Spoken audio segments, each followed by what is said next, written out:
Hey, I'm Josh.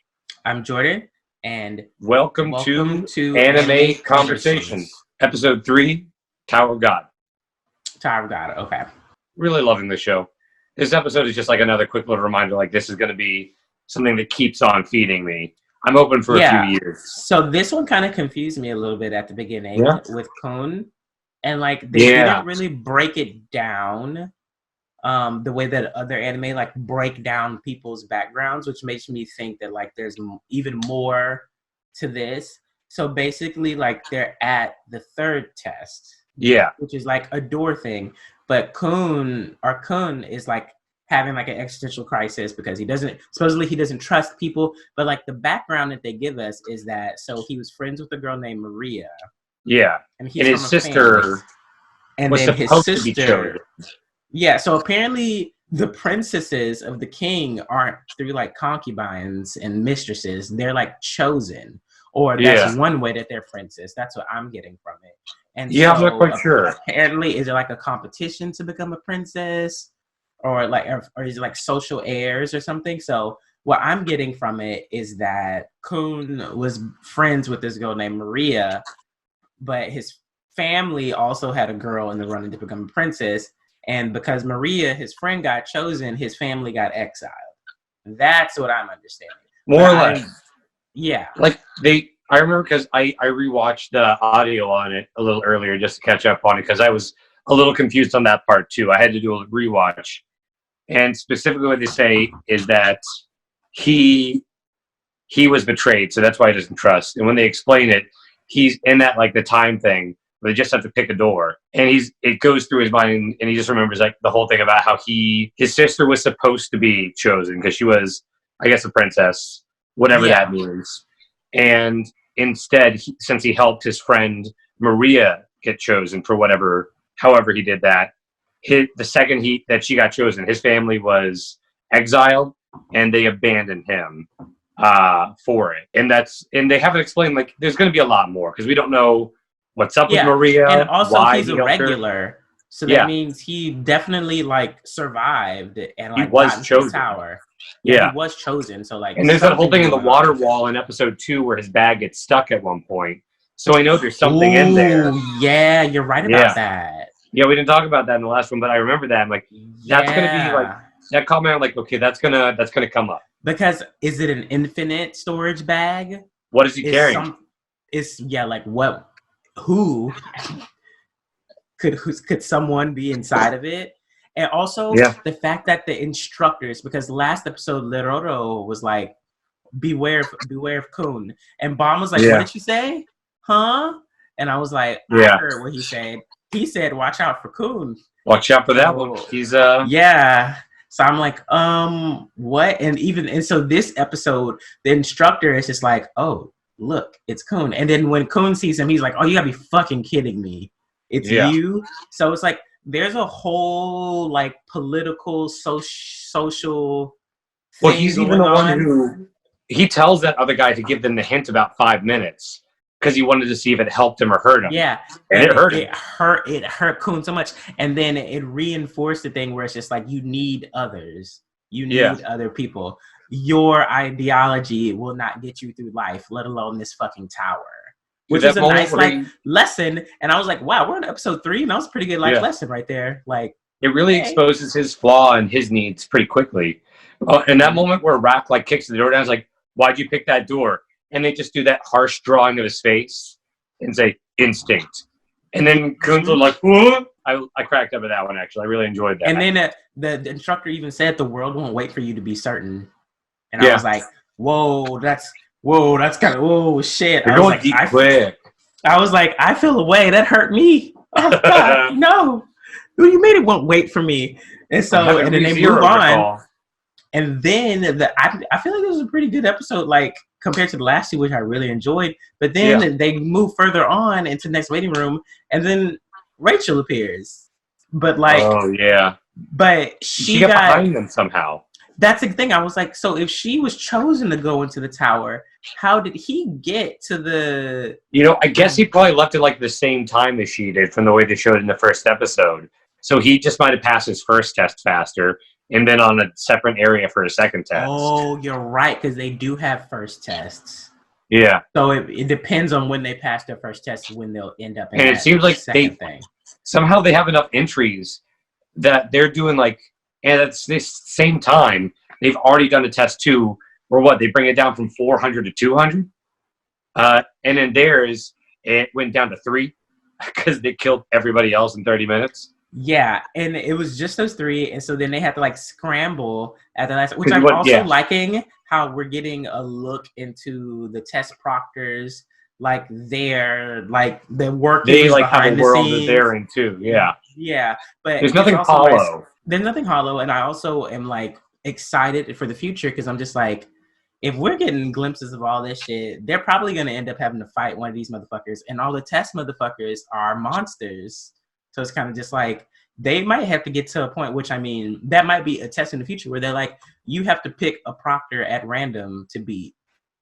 And you have to beat them. You don't have to kill them, or like, you have to make them stand still for 5 seconds or some shit. Or you have to you have to take something from them, or you have to be able to, whatever it is. Yeah. And that's going back to like the Hunter. Like the thing was like, you are right. Like it's giving me like Hunter times Hunter vibes, but like, I'm not going to say like better. I'm just going to say like, I'm just enjoying the shit out of it, but they're definitely similar. It's a little more like serious. It's a little less kid friendly. Like I wouldn't. Exactly. Well, I mean, Hunter times Hunter gets unkid friendly, but yeah, with the Hunter exam, with the Hunter exam, it was still kid friendly. Yeah, that's what they kept them all off real quick, except for the last part. Anyway, I'm still loving it. Like in the whole thing with Kun, I wasn't expecting like character specific like expositions like that until later. I thought we were gonna get something on Bomb before anyone, and we still haven't got anything on Bomb. And I'm kind of just like, well, he's a complete mystery. Yeah, I was like, I want to know more because he's got the sword. Yuri hasn't shown back up, the princess that gave him the sword in the first episode. She's not going to be here for a while. And then, so one thing that I did notice was in the first episode, that like green lizard girl, the whip that she was whipping around, it had the same symbols as the sword. And they highlighted that in the first episode, and I didn't say anything about that in our first episode, thingamabob. But I've rewatched these episodes, so I've just been already, and it's not even over yet. Which I mean, like it's actually that good. It's a good sign. I was kind of just like, wait a second, what is that? What is that? No, not the first episode, the second episode. Yeah. And I was kind of just like, wait a second, I thought the princesses, and then I saw that, and I was like, I thought the princesses were the only ones that I thought they couldn't go in the tower. Because that's why Hedon was bitching at Yuri in the first episode. And I'm like, why is she in the tower? So basically I'm like, oh, so there's a whole bunch of shit going on in this tower that I'm assuming that they just can't regulate. Yeah. They can only regulate so much, and certain things happen, and then it's just like, well, I mean, it fucking happens. If you're not a monster, good luck. Okay, well, we don't have to kick you out because you'll die. Yeah, you'll die. It's like, and maybe that's what Lororo was like talking about, where he's just like, you need luck too. It's just like shit happens, and we let it happen. We try to deal with it, but shit, like fucking life. If you don't make it at the top of the tower, then you don't. The different races, that's a whole other thing that like they haven't gone into. But like looking at all the participants, I'm like, oh, there's so many races in their world. I'm like, they're probably gonna go into details on all the races over a huge span of time. Yeah, and like all of their like abilities and things like that, because we do see a lot of humans, but it's like there's a whole bunch of other things. So it's like, how do humans compare to everyone? And then with Shisui, I'm also wondering is like, can you train yourself in Shisui to be good at it, or is it like innate? Where it's like you're born with it and that's it. I think it's one of those things where they're going to be able to train at it, but talent's going to be a big part of it. Like nobody's going to catch up to Bam's whatever monstrous power that he has, but they will get to a point where they can fight him based on their skill with their power. I'm curious what they're going to do with that. There's a lot that can happen. There's going to be I think we're going to find a lot of weird quirks in this show. I mean, if this whole world has no sky and is underground, that's a good point. Like, there are a lot of different races. How are there that many different sentient beings in a place that technically should be somewhat isolated and smaller? Yes. Like, It should maybe be the size of a country, not a planet, not several planets like they're making it look like. Yeah, I definitely don't think it's the size of a planet. And it's just, I don't know. It's so, well, I feel like this is what they want us to do, though. They want us to not know. We're not supposed to know right now. Yeah, exactly. I think you're right. And then I feel like once we do know, we're going to be like, oh, shit. I'm definitely getting like, I would say even, well, as far as like storyboarding, I'm getting like Attack on Titan, like similarities of storyboarding where it's like, it's not huge like Attack on Titan where you're like, bitch, they did that in the first season, and oh my god, it's more like detailed. It's detailed, and I feel like it definitely knows where it's going from the beginning, as opposed to being like, we pitched the first few arcs and they loved it. It's like, no, I know exactly where I want this bitch to end. Yeah, they know where the end of they know where the end line is.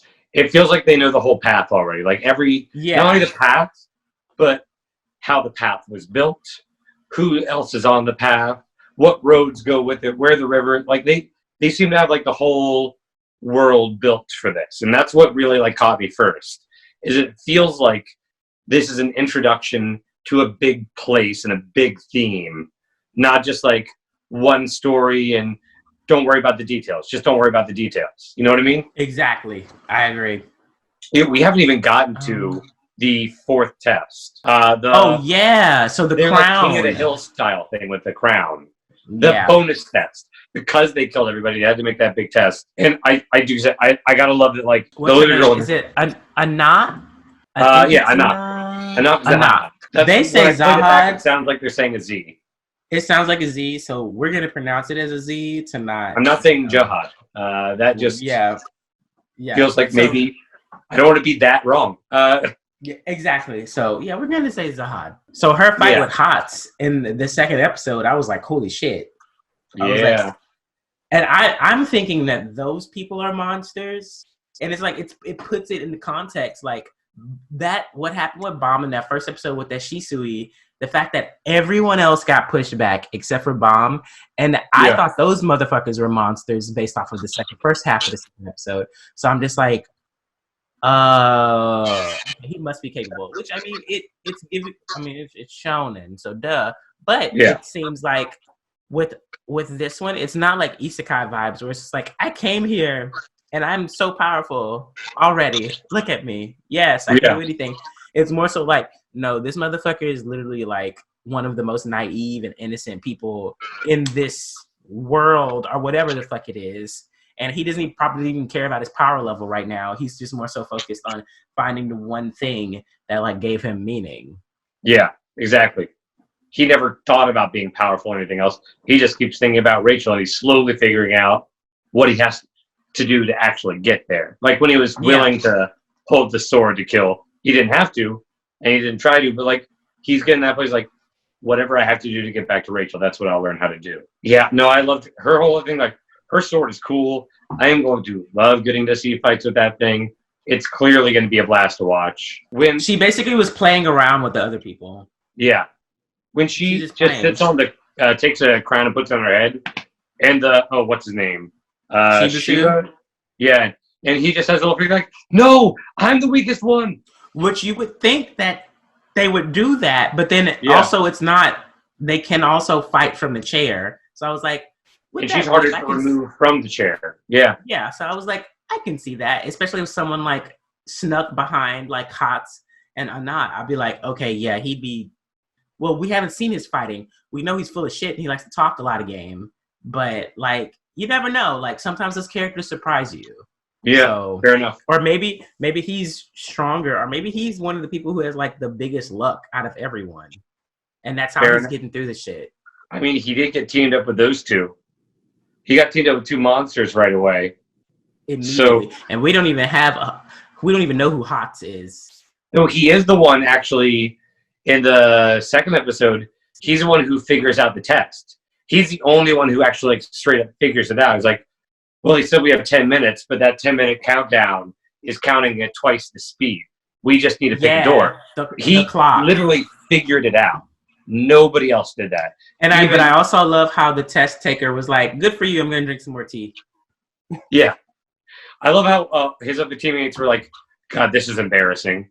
Because he saw it like, oh, God, He just want the fucking gloat. But it also highlights that like he's probably gonna be one of the better characters in the long run. He's probably gonna die too. Oh well. You know, I'll be too attached to him when he gets there for that to be okay. But right now, I see that's probably gonna happen. I'm preparing myself now because I'm just like, oh, we like this character. They're probably gonna kill this bitch. And it's not like we might be left with one person at the end of this. We might be left with one.